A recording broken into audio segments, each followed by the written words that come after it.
যারা গাড়িতে চড়লে বমি হয় বা বমি বমি ভাব হয় এই ধরনের অবস্থায় পড়েন, আজকে এই ভিডিওটি স্পেশালি উনাদেরকে লক্ষ্য করে তৈরি করা।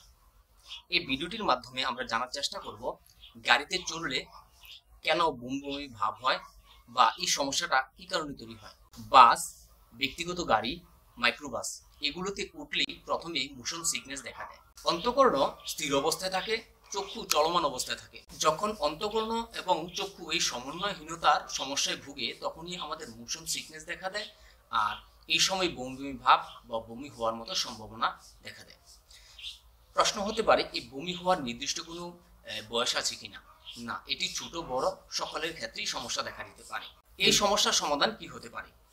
এই সমস্যার সমাধান হিসাবে আমরা টুকিটাকি টিপস আমরা গ্রহণ করতে পারি। যাদের বমি বমি ভাব দেখা দেয় বা বমি হওয়ার মতো প্রবণতা থাকে, প্রথমে আমরা টক জাতীয় ফল বা টক জাতীয় কোনো খাদ্য গ্রহণ করতে পারি।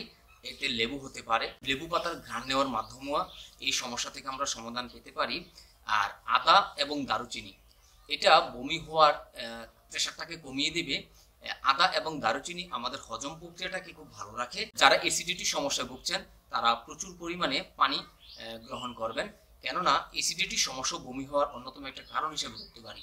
আর হ্যাঁ, গাড়ির সামনে বসবেন। পেছনে বসলে মনে হয় গাড়ি বেশি গতিশীল, এই কারণে সামনে বসলে বমি বমি ভাব বা বমি হওয়ার প্রবণতা থেকে বের হতে পারেন।